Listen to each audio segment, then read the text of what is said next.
Oke, selamat sore semuanya. Perkenalkan, nama saya Sarah Aslamiyah. Saya adalah mahasiswa Magister Ilmu Linguistik dari Universitas Indonesia. Hari ini saya akan mempresentasikan dan membahas sedikit tentang intervensi bahasa pada penderita SLI atau Second Language Impairment, khususnya dalam deficit in grammar. Diskusi hari ini akan dimulai dari latar belakang, dilanjutkan dengan pertanyaan penelitian, lalu disusul dengan deskripsi dan langkah-langkah, lalu dilanjutkan dengan tipe dan pola pendekatan, dan diakhiri dengan kesimpulan. Oke, kita mulai dari latar belakang. Jadi, apa sih deficit in grammar ini? Deficit in grammar ini adalah salah satu ya. Jadi salah satu kesulitan yang dimiliki oleh anak-anak dengan specific language impairment. Jadi specific language impairment ini ada banyak sekali jenisnya. Ada deficit in grammar, ada deficit in morphosyntaxis, atau deficit in phonology, and others. Tapi yang akan kita bahas hari ini adalah deficit in grammar. Lalu deficit anak-anak dengan deficit in grammar ini atau kekurangan dalam memproses tata bahasa memiliki masalah dalam memproduksi. Jadi dia memproduksi dan memahami kalimat yang panjang dan kompleks. Jadi kalau misalnya dia diajak berbicara dengan kalimat yang mungkin panjang gitu dan tata bahasanya atau strukturnya kompleks, dia sulit untuk memahami hal itu. Atau ketika dia diminta untuk memproduksi kalimat dengan tata bahasa yang kompleks dan panjang, dia juga akan kesulitan gitu. Lalu kesulitan dalam pemerolehan tata bahasa tentunya dapat mengganggu kemampuan untuk berkomunikasi dan tugas bahasa lainnya. Nah, seperti yang kita tahu ya, ketika anak-anak ini mungkin dilepas untuk sekolah, untuk berinteraksi dengan lingkungan sosialnya, kalau misalnya dia memiliki deficit in grammar ini, tentunya dia akan kesulitan untuk berkomunikasi dengan teman-temannya. Dan ini akan menjadi sebuah tantangan ya untuk dia membangun hubungan sosial dengan lingkungannya. Terlebih ketika itu masuk ke dalam lingkungan sekolah, di mana sudah ada kewajiban si anak ini untuk membaca, menulis, dan ketika dia memiliki keterbatasan dalam pemrosesan atau produksi dalam tata bahasa itu sendiri, tentunya ini akan menyulitkan lagi si anak untuk masuk ke tahap pembelajaran. Artinya ya dia kesulitan memproses kalimat yang ada di buku sebagai contohnya, dan itu juga dia mungkin akan kesulitan juga untuk memahami apa yang misalnya gurunya jelaskan karena mungkin strukturnya panjang dan kompleks. Ketika gurunya berbicara, tentunya ini akan menjadi lebih complicated lagi, menjadi lebih kompleks ketika masuk ke ranah-ranah tugas kebahasaan gitu. Nah, tapi dalam hari ini saya akan membahasnya tentang grammatical agreement deficit, 3S, past tense ed, copula B, and auxiliary B. Jadi kalau misalnya di dalam bahasa Inggris itu kita tahu ya, kalau misalnya ada he is, terkadang ada apostrofi ya, he, apostrofi, lalu ada s gitu. Jadi he is, tapi atau juga misalnya ada his, the book, what is that, like the beautiful eyes, atau SS yang ada di belakang sebuah kata benda untuk menunjukkan kepemilikan gitu. Nah, ini juga menjadi sebuah masalah buat mereka. Dibilangnya itu 3S dalam bahasa Inggris. Lalu past tense, kita tahu kalau past tense itu ada vocab atau vocabulary atau verb yang memang belakangnya ada ed-nya, lalu ada copula B and auxiliary B. Jadi apa sih bedanya copula B sama auxiliary B? Kalau copula B ini kayak she is beautiful, is di situ menjadi copula B, tapi ketika she is swimming, is di situ menjadi auxiliary B gitu. Jadi beda ya, copula B dan auxiliary B gitu. Lalu pertanyaan penelitian dalam presentasi ini adalah apa saja sih jenis intervensi yang dapat dilakukan untuk mengatasi deficit in grammar pada anak ini. Lalu yang kedua, bagaimana implikasi intervensi tersebut untuk dilakukan. Nah, data yang akan saya bahas di sini diambil dari artikel dari jurnal yang terindeks Scopus ya, dan terdiri dari 7 artikel yang memiliki desain eksperimen, 2 artikel berbentuk review, dan 1 artikel berbentuk teori.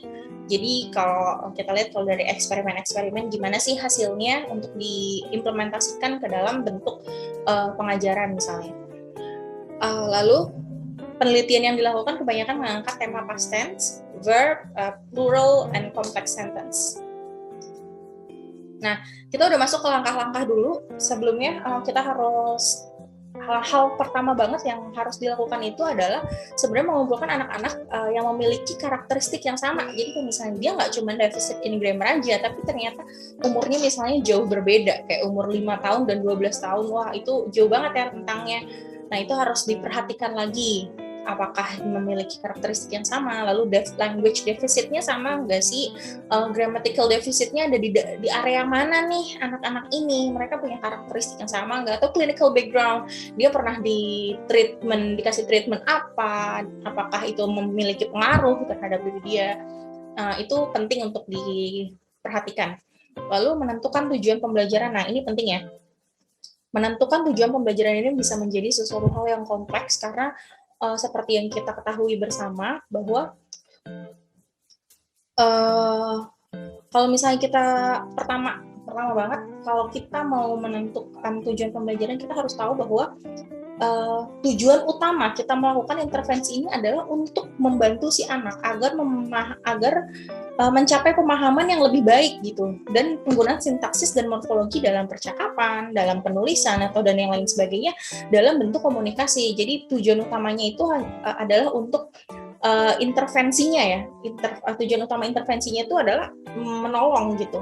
Jadi bukan yang lain, tapi kita harus bisa dulu untuk menolong anak-anak ini. Lalu yang kedua, memilih tujuan yang menengah. Maksudnya tujuan menengah itu gimana sih? Nah, ketika kita sebagai trainer atau sebagai teacher, sebagai guru memilih kira-kira anak-anak ini tujuan pembelajarannya apa ya? Nah, kita harus bisa tahu dulu nih, si anak ini harus memilih tujuan pembelajaran yang ada di tengah-tengah. Kenapa sih memang harus ada di tengah-tengah? Ya karena ketika tujuan pembelajaran itu ditaruh di tengah-tengah, itu akan menjadi lebih fleksibel. Ketika misalnya di lapangan si anak ternyata lama untuk memprosesnya, sedangkan durasinya udah cukup panjang, kita bisa menurunkan sedikit ekspektasi tujuan pembelajaran kita. Apa yang harus dicapai sama anak itu kita bisa turunkan sedikit. Atau ternyata sebaliknya, si anak justru cepat banget nih progresnya. Oke, karena kita ada di tengah nih, kita bisa tahu nih, oke deh kita naikin sedikit demi sedikit ekspektasi kita, tujuan pembelajaran kita terhadap si anak ini gitu. Itu menjadi penting ya. Lalu yang tiga, membuat desain pembelajaran seperti durasi, lokasi, frekuensi, dan lain sebagainya. Kayak misalnya durasinya itu berapa lama sih? Kita mau ngasih misalnya dalam seminggu nih 2 kali, tapi sekali pertemuan misalnya 40 menit. Terus mau di mana intervensi tersebut dilakukan? Lalu frekuensinya, misalnya kita mau selama 5 minggu. Nah, salah satu penelitian yang dilakukan oleh Calder di tahun 2017 menyatakan ketika dia melakukan sebuah intervensi dalam kurun waktu 5 minggu dengan frekuensi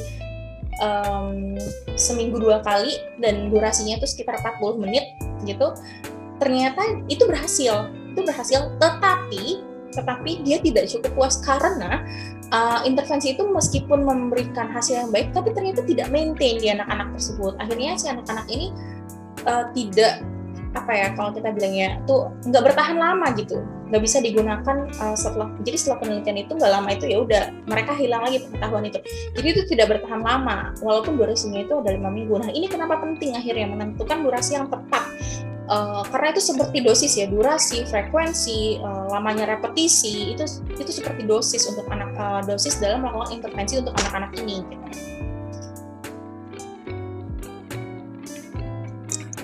Oke. Nah, sekarang kita masuk ke tipe pendekatan. Ada pendekatan eksplisit dan ada pendekatan implisit. Pendekatan eksplisit itu memiliki tujuan utama di mana anak menginternalisasi aturan, maksudnya tuh aturan tuh format atau struktur bahasa yang kita mau, lalu mengeneralisasikan penggunaan aturan tersebut melalui latihan-latihan. Jadi kayak misalnya contoh aja, dia mau belajar tentang past tense, kita ajarkan basicnya sehingga dia mengeneralisasi dulu penggunaan aturannya atau penggunaan struktur bahasanya, lalu dia memberikan lalu dia melakukan latihan-latihan dan ketika ada kesalahan baru diperbaiki gitu. Lalu ada juga namanya pendekatan implisit, secara fundamental membantu anak-anak memiliki kesulitan dengan ekspresi sintaksis. Maksudnya ekspresi sintaksis ini, jadi gini Mbak, pada dasarnya pendekatan implisit itu memang bentuknya tuh seperti drilling ya. Jadi ada imitation, ada recasting, jadi si anak akan dilatih berkali-kali gitu. Nah, tapi memiliki kekurangan yang di-highlight saya lupa ada salah satu penelitian yang meng-highlight tersebut, bahwa walaupun pendekatan implisit ini terbukti sangat efektif, tapi memiliki kekurangan di mana ketika si anak ini menghadapi keadaan-keadaan yang menghadapi keadaan-keadaan yang spontan, si anak ini kesulitan untuk mengekspresikan apa yang harus mereka bicarakan. Jadi itu salah satu kelemahan pendekatan implisit. Oke, nah ini beberapa contoh pendekatan pola yang pendekatan dalam intervensi. Ada colorful semantic, ada sharp coding system, ada feedback focus on form, lalu context sentence intervention. Itu dalam bentuk explicit ini artinya diajarkan secara jelas gitu. Bentuk tanda bahasanya. Sedangkan secara implisit ini grammar facilitation, di mana anak-anak ini hanya diminta untuk mengimitasi, modeling, recasting, lalu combined grammar facilitation, di mana tidak diajarkan, jadi kayak menginternalisasi secara tidak langsung gitu kalimat-kalimat itu. Nah, saya dalam presentasi ini saya akan menjelaskan dua pendekatan secara implisit dan satu pendekatan secara eksplisit. Pendekatan secara implisit yang pertama itu adalah namanya imitation, yang mana tujuannya adalah membuat target bentuk bahasa atau struktur bahasa menjadi lebih sering digunakan untuk membantu anak-anak mengidentifikasi aturan tata bahasa dan memberikan anak kesempatan untuk mempraktikkan bentuk kalimat yang cenderung ia hilangkan. Jadi kalau misalnya imitasi ini kan dia si guru ngasih contoh lalu si anak mengimitasi. Nah, dikasih kesempatan untuk mempraktekkan lah. Misalnya dia menghilangkannya id misalnya. Dihilangkan terus karena si anak itu nggak tahu, jadi dia hilangkan id-nya itu, tapi karena diimitasi terus-menerus, dia jadi tahu gitu, yang benar tuh yang seperti ini. Lalu fungsinya ini efektif untuk meningkatkan produksi sintaksis secara umum atau dan yes no question secara khusus. Step pertama yang dilakukan adalah pelatih menyediakan stimulus yang non-verbal yang berupa gambar dan format bahasa yang menjadi target. Jadi kita tahu dulu nih ya format bahasa yang kita harus selalu tahu. Target yang kita mau itu seperti apa sebagai instruktur, sebagai guru, sebagai teacher. Kita harus tahu dulu targetnya kayak apa. Kita mau anak menguasai struktur bahasa yang seperti apa sih gitu. Lalu yang kedua, anak mengimitasi bahasa dengan menerima penguatan tentang format yang benar. Jadi setelah si anak ini mengimitasi terus penguatan tentang format yang benar, lalu si guru juga memberikan encouragement, memberikan penguatan gitu untuk si anak bisa benar-benar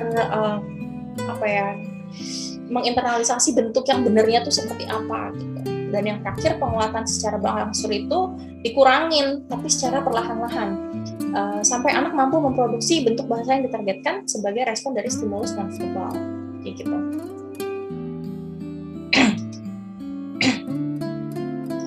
Ini salah satu contoh intervensi secara implisit ya. Saya minta maaf karena ini mungkin agak kurang jelas di layar, tapi saya akan memberi contoh dari contractible auxiliary aja. He is carrying the milk. Di sini ada he is carrying the can. Misalnya target strukturnya adalah ini kan present continuous tenses ya. Ya, present continuous tenses. Nah, kita bisa lihat ya, elemennya di sini ada he is atau she is, a constant verb and different object noun phrase. Nah, bisa kita lihat di sini bahwa dia memiliki verb yang sama, tetapi ada variasi yang dilakukan, yaitu object noun phrase-nya diganti. Yang tadinya the milk menjadi the can. Berbeda dengan kalimat yang B, di mana he is riding the boat, he is fixing the truck. He-nya tetap sama, tapi verb dan objek non-phrase-nya itu diganti. Kenapa sih harus diganti-ganti? Jadi si anak ini memiliki banyak konteks, memiliki banyak kesempatan untuk tahu gitu. Oh, ini bisa dibuat seperti ini gitu. Lalu ada lagi yang terakhir, he is washing the car, he is painting the car. Nah, ini yang diganti hanya verb-nya aja, penekanan dalam verb-nya. Different verb, constant object non-phrase. Nah, ini salah satu contoh intervensi secara implisit ya. Oke, salah satu lanjut yang kedua itu ada namanya recast. Didasari teori di mana anak-anak akan lebih tertarik pada apa yang orang dewasa katakan jika itu dihubungkan dengan situasi dan ucapan anak yang sebelumnya. Artinya gini, kalau misalnya si anak ini dihubungkan pada kegiatan yang sedang dilakukan, itu akan jadi lebih menarik buat mereka gitu. Adanya keharusan di mana anak difokuskan perhatiannya pada ciri pengucapan yang berbeda. Jadi anak benar-benar ditekanin bahwa ini loh yang benernya tuh seperti ini. Nah, seperti apa implikasinya kayak gini. Pada langkah pertama, memanipulasi aktivitas-aktivitas untuk meningkatkan anak menggunakan bentuk tata bahasa yang ditargetkan. Jadi misalnya kita membuat sebuah aktivitas yang kita tahu nih, dalam aktivitas tersebut si anak tuh bakal menggunakan bentuk tata bahasa yang kita memang targetin gitu. Kita tuh misalnya target ini kayak tadi present continuous. Kita membuat aktivitas apa ya yang kira-kira dalam aktivitas itu si anak akan memproduksi banyak tata bahasa yang kita targetin. Lalu step kedua, ketika si anak ini membuat kesalahan untuk menggunakan dalam penggunaan bahasa target, nah pelatih atau guru atau trainer secara langsung mengikuti ucapannya dengan versi yang telah dimodifikasi yang terdapat pada format bahasa yang ditargetkan. Misalnya si anak ini mengucapkannya terdapat beberapa kesalahan. Nah, kita melalui recast ini kita benerin. Atau misalnya si anaknya udah bener nih, oh dia udah bener, oke. Nah, kita kasih modifikasi lain dengan si teacher atau si instructor-nya ini dia mengulang kalimat tersebut dan mengulang-ulang terus kalimat tersebut gitu, sampai si anak ini menyadari akan perbedaan dari kalimat itu sendiri. Nah ini untuk yang tipe yang eksplisitnya. Yang eksplisitnya kita namain dengan shape coding system. Ini udah banyak banget dilakuin. Penelitian terakhir yang saya baca di tahun 2020 dilakukan oleh Calder melalui shape coding system ini. Oke, kayak apa sih sebenarnya shape coding system? Kita lihat ya. Pertama, format tata bahasa diajarkan melalui pengajaran komponen bahasa. Jadi kalau misalnya di shape coding system ini kita ngajarin, kita memang menjelaskan secara jelas, namanya juga eksplisit ya. Jadi menjelaskan benar-benar secara jelas mana subjek, mana verb, dan mana objeknya, gitu. Oke, masuk ke yang kedua ada di sini ya. Pelatih mengingatkan anak apa yang telah dipelajari pada pertemuan sebelumnya. Jadi ketika si pelatih masuk kelas kayak, oke, guys, apa ya yang kita udah pelajarin sebelumnya? Atau mungkin nggak guys ya, anak umur 6 tahun. Oke, kemarin kita apa sih yang kita pelajarin sebelumnya gitu. Lalu untuk yang selanjutnya, pelatih dengan jelas menyatakan tujuan dari pertemuan tersebut. Kayak misalnya, oke, hari ini kita akan belajar tentang past tense. Jadi teman-teman, misalnya adik-adik harus tahu ya tentang past tense itu kayak apa misalnya gitu. Tapi harus dinyatakan dengan jelas, jadi si anak tuh tahu gitu. Yang terakhir, penggunaan shape coding system untuk mengajarkan anak bentuk bahasa yang ditargetkan. Oke, pengajarannya akan berbentuk seperti ini. Jadi namanya shape coding system itu menggunakan kombinasi bentuk, warna, dan tanda panah untuk mengindikasikan atau mengidentifikasikan frasa, kelas kata, dan morfologi. Nah, pada step pertama, melakukan tugas yang merepresentasikan kalimat dengan format subjek, verb, object dengan mengubah-ubah kata kerja dalam kalimat tersebut. Jadi misalnya dia melakukan tugas, dia ada tugas yang merepresentasikan di mana ada kalimat dengan format subjek, verb, object gitu ya. Lalu diubah lah terus-menerus supaya nggak bingung saya lihatin. Nah, ini salah satu contoh shape coding system yang saya gini ya, the girl was hungry last week gitu. Kan kita diubah nih ya, diubah jadi atau diubah dengan my sister is under her bed. Jadi itu strukturnya yang mau kita ajarin. Oke? Ini strukturnya yang mau diajarin. Subject, verb, object, subject, verb, object gitu. Ini basicnya. Oke, step kedua, mengidentifikasi bentuk yang sesuai dengan menentukan subjek, oval, verb, hexagon, dan objek rectangle. Kalau kita lihat ya, di sini ada subjek, oval, ditandai. Oke, kalau yang oval itu subjek, kalau yang hexagon ini,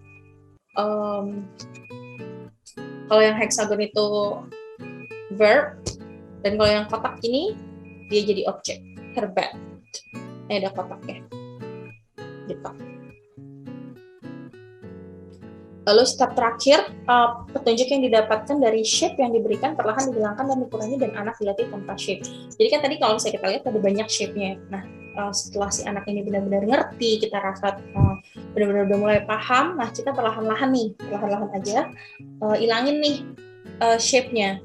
Kita hilangkan shape-nya, jadi si anak nggak bergantung dengan shape itu. Gitu. Ini contohnya kalau mau lihat jelas, ada di penelitian Balthazar tahun 2018. Oke. Nah, sekarang apa sih terus kesimpulannya ya? Jadi penerapan intervensi pada anak yang memiliki gangguan pada tata bahasa ini memang harus banget memperhatikan banyak faktor dalam penerapannya, seperti umur, dosis, dan lamanya waktu repetisi. Jadi itu kalau misalnya tadi kayak recast imitation, shape coding system, itu kan bentuk intervensinya. Tapi hal yang lebih penting adalah penerapannya. Dalam penerapannya itu harus memperhatikan kayak umurnya, dosisnya, lamanya waktu repetisi, itu penting banget untuk diketahui gitu. Lalu setiap intervensi harus memiliki tujuan yang spesifik. Target tata bahasa seperti apa sih yang akan menjadi tujuan intervensi? Nah, yang dimaksud tuh jadi gini, kan tadi kita tahu ya bahwa kita harus melakukan tujuan pembelajaran yang menengah. Nah, sekarang kita juga tahu nih target tata bahasa seperti apa yang akan menjadi tujuan intervensi. Nah, cara menentukannya gimana? Salah satu prinsip dalam intervensi deficit in grammar ini adalah tujuan yang spesifik harus didasari kesiapan fungsional dan kebutuhan bentuk atau kebutuhan struktur yang ditargetkan. Jadi misalnya kita juga harus melihat si anak ini nih sebenarnya di umur segini butuhnya struktur yang seperti apa sih, misalnya gitu. Atau memang kalau misalnya dia butuh, dia butuh yang sangat kompleks, tapi dia siap nggak? Kesiapan secara fungsionalnya gimana? Kira-kira dia bisa nggak sih menerima hal itu? Gitu. Itu juga harus dipikirkan. Oke, penerapan penelitian intervensi atau intervensinya sendiri dalam bidang tata bahasa di Indonesia atau grammar di Indonesia, pastinya bisa dilakukan ya, meski terdapat beberapa hal yang harus kita highlight karena itu harus disesuaikan, seperti struktur atau target tata bahasa seperti apa sih yang mau dijadikan intervensi. Artinya si pelatih ini, kita tahu ya bahwa shape coding system dan lain-lain itu adanya di negara berbasis bahasa Inggris. Nah, pada akhirnya itu dilakukan dengan bahasa Inggris. Nah, dengan bahasa Indonesia sendiri itu kan hal yang berbeda ya. Jadi kalau dengan bahasa Indonesia kita juga harus tahu nih, kalau kita mau pakai shape coding system, strukturnya mau seperti apakan. Nah, kita harus tahu dulu nih, target bahasa dalam bahasa Indonesia itu yang kita tuh maunya si anaknya ngomong kayaknya gimana sih gitu. Itu juga harus disesuaikan kayak gitu. Lalu juga harus ada ahli terapi bahasa yang melakukan intervensi dengan memperhatikan prinsip-prinsip dalam intervensi itu. Jadi nggak cuma gurunya aja nih, ya boleh sih gurunya aja, tapi selama gurunya benar-benar memahami dan memperhatikan prinsip-prinsip dalam intervensi dan benar-benar menguasai hal tersebut, ya why not? Tapi kalau misalnya memang dirasa si guru ini belum terlalu mendalami, mungkin bisa menggunakan ahli terapi bahasa. Seperti itu. Dan yang paling penting kita juga harus memperhatikan kebutuhan anak, target bahasa, serta durasi yang spesifik yang harus diketahui. Kenapa sih itu penting ya? Tadi saya bilang, agar intervensi dapat mencapai target yang sesuai dan terstruktur polanya. Jadi dalam pertemuan ini, apa sih intervensinya? Apa struktur seperti apa yang mau dilatih ke anak gitu. Jadi kita nggak kehilangan jejak nih. Kita udah sampai mana sih? Jangan sampai ternyata yang udah diajarin si anak udah bisa ternyata diajarin lagi, ya nggak apa-apa sih sebagai penguatan, tapi mungkin kita bisa maju ke jenjang yang lebih sulit misalnya seperti itu. Oke, ini referensi yang saya gunakan untuk presentasi ini, ada sekitar 10 artikel. Oke, dan terima kasih sudah melihat video ini. Saya harap presentasi ini menjadi bermanfaat untuk kita semua. Selamat sore.